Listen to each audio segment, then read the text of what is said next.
Yang bilang, Habib, kan gak semua polisi jelek. Betul. Jenderal banyak yang baik, polisi banyak yang baik, tentara banyak yang baik. Betul. Cuman gue gak percaya, begitu aja. Ya urusan percaya nggak percaya kan urusan masing-masing. Betul. Betul.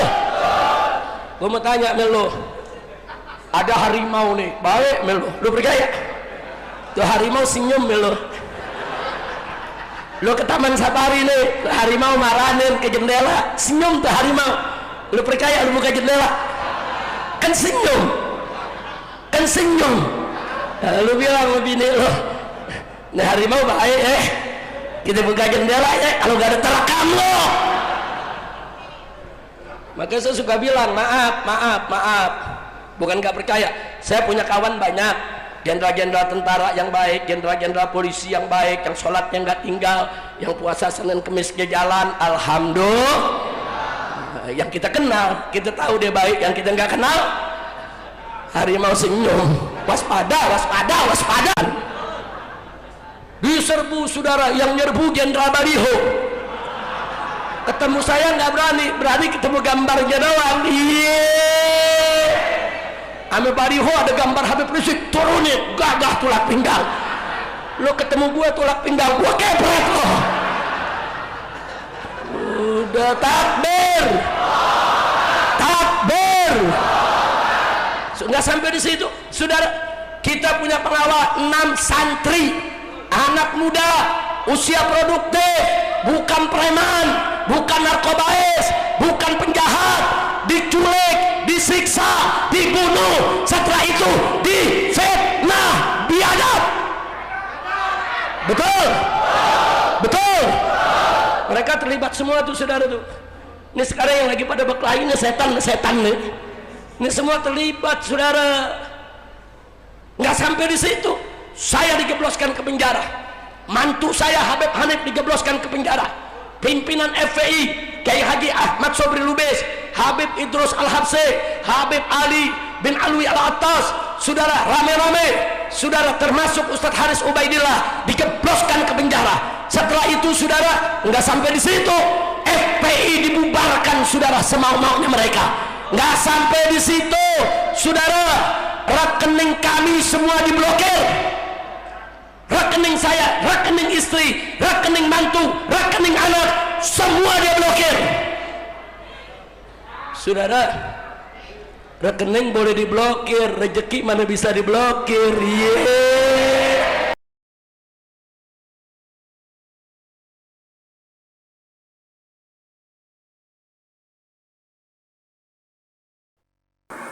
Assalamualaikum warahmatullahi wabarakatuh. Sahabat, berjumpa kembali.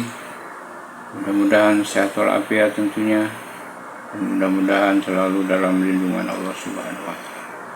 Sahabat dan saudara-saudara di mana saja berada, berjumpa kembali bersama Konsep Kehidupan Channel ya. Dan pada kesempatan yang sangat baik ini kita akan membahas tentang Rizik Syihab. Rizik Syihab sang narasi provokator. Ya. Kita lihat dalam sebuah pengajian, katanya pengajian, judulnya pengajian sebab di masjid, tapi tidak ada satupun yang dibahas tentang akhlak, akidah, atau tauhid. Tidak ada, fikih pun tidak ada.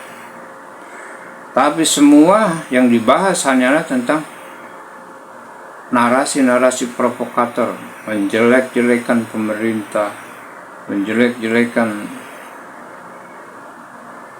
pejabat, kepolisian, TNI, jenderal. Dan ini yang membuat kita muak dan tidak suka dengan sikap-sikapnya. Masa atau ada kira-kira keturunan Nabi yang seperti ini? Ini kan tidak ada. Tidak mungkin ya, sebab Rasulullah menganjurkan agar kita menghormati pemimpin kita. Dan kita dilarang untuk melawan kepada pemimpin, apalagi memaki. memaki atau melawan. Tidak boleh. Kalaupun ada kesalahan, kita dianjurkan untuk menarik tangannya dan bicara empat mata. Ini anjuran dari Rasulullah SAW. Tapi sikap dan akhlaknya Rizik Syihab di sini sangat luar biasa. Udah di luar ketentuan. Inilah provokasi dan provokator. Kita sudah muak dengan sikap-sikap ini.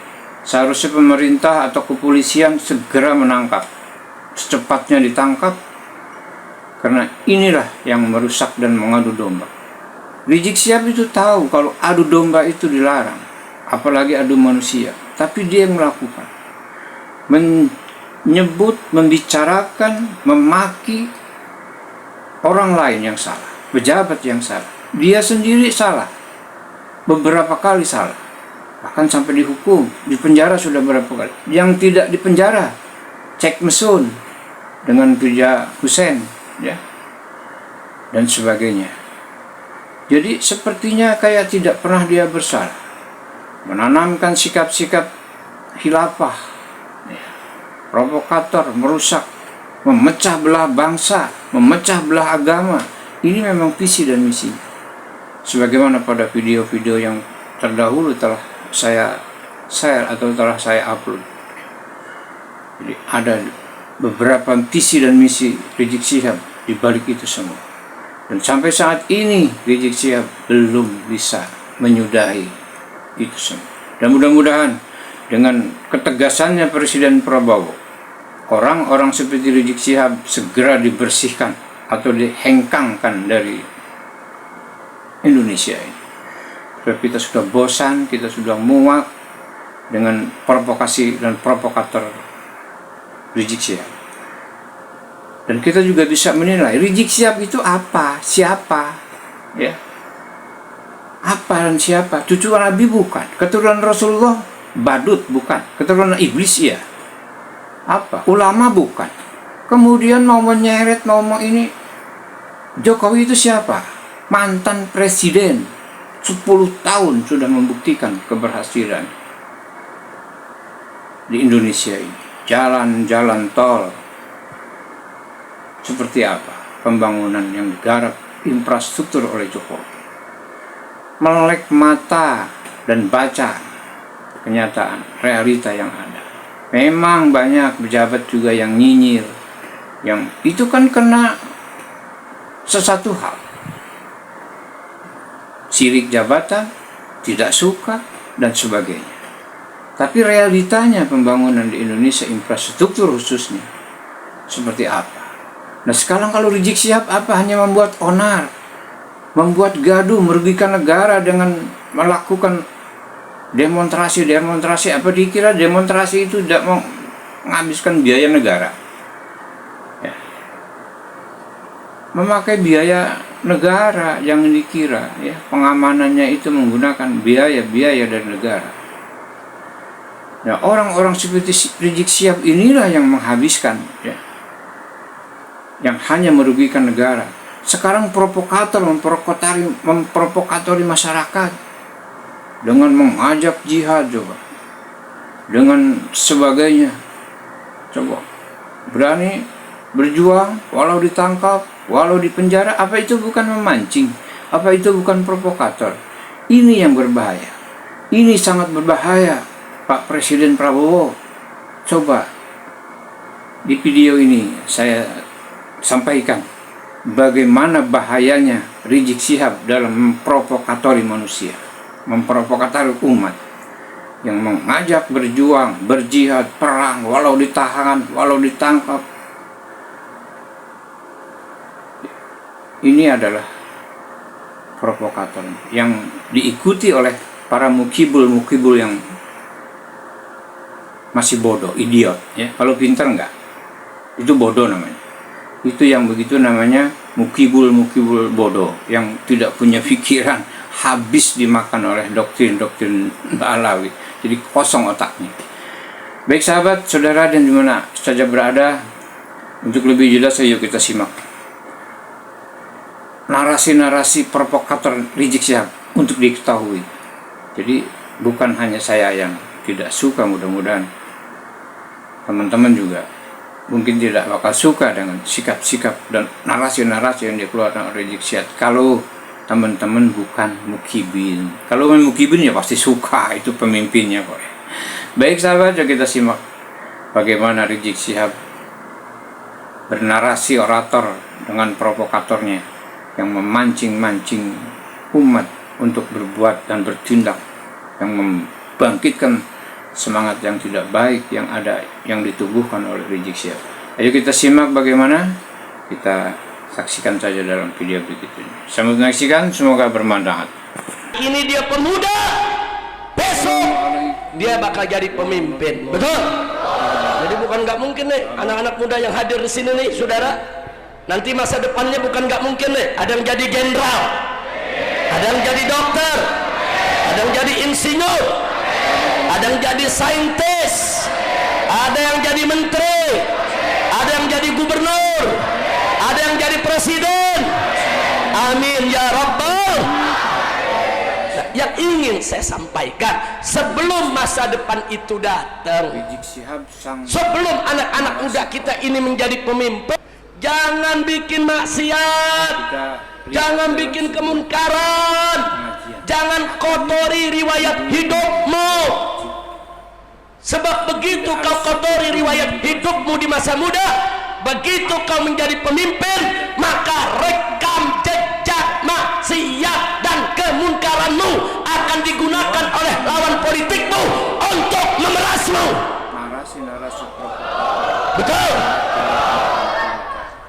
Apalagi si Mulyono hobi kriminalisasi, dikit-dikit kriminalisasi, dikit-dikit kriminalisasi, betul, betul. Pakai nggak ngaku lagi, iya. Udah kacau. Kira-kira, saudara, biar bersih. Nggak ada tuh riwayat-riwayat busuk, sehingga begitu Anda jadi pemimpin, tidak ada yang bisa menindas Anda. Tidak mungkin. Tidak ada yang bisa peras Anda. Tidak ada yang bisa sandera. Hanya anak muda, lu jangan jadi fufu fafa, betul? Jangan jadi.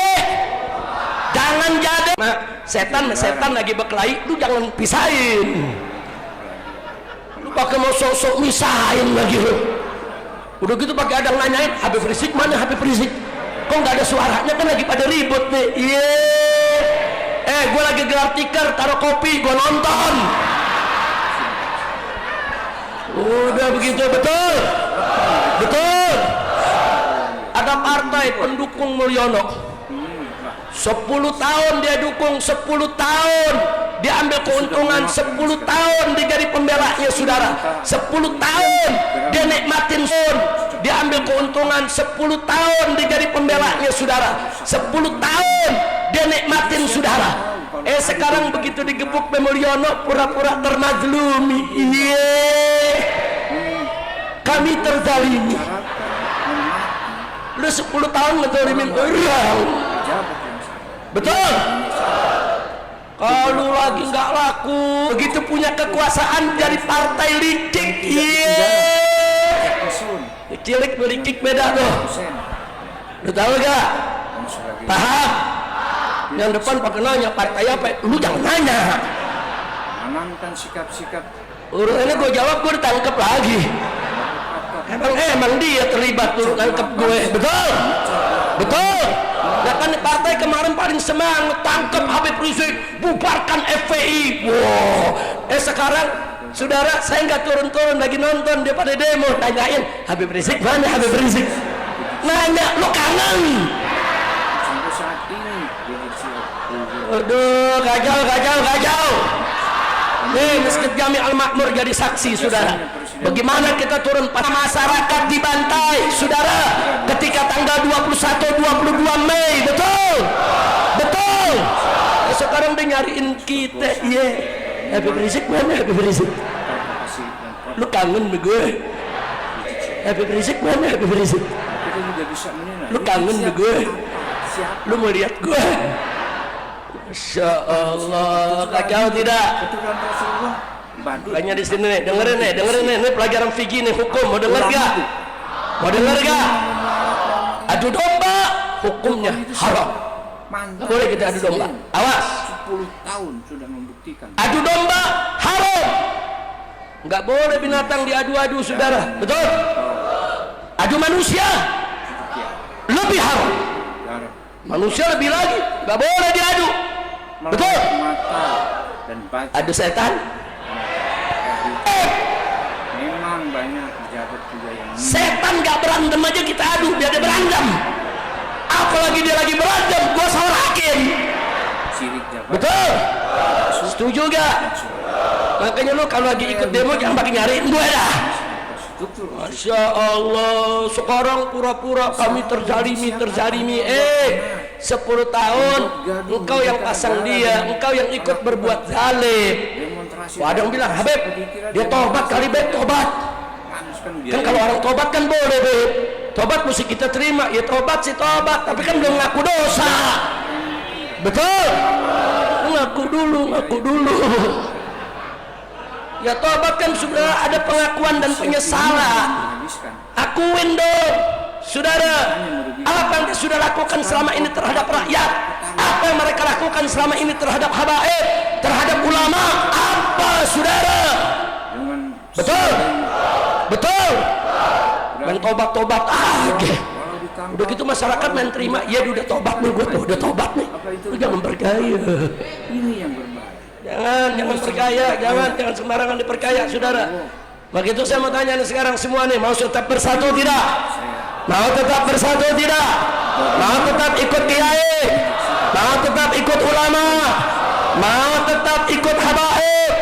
Takbir! Jangan gampang, saudara. Kita melupakan begitu aja nggak bisa. Mereka selama ini berbuat zalim. Jangan saat ini begitu dia merasa ditindas, dia merasa terzalimi. Apa kau nggak tahu bagaimana kemarin ulama dizalimi, bagaimana kiai dizalimi, bagaimana para ulama dan aktivis di mana-mana ditangkepin, kriminalisasi. Gua aja dikasih 17 perkara, untung gua nggak setruk.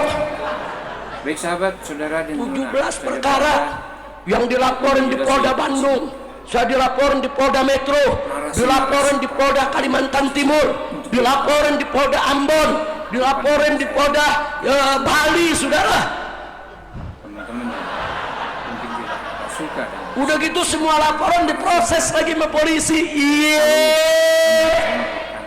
Udah susah ada si coklat nih. Pasti suka itu pemimpinnya. Masya Allah. Baik sahabat, yuk kita simak.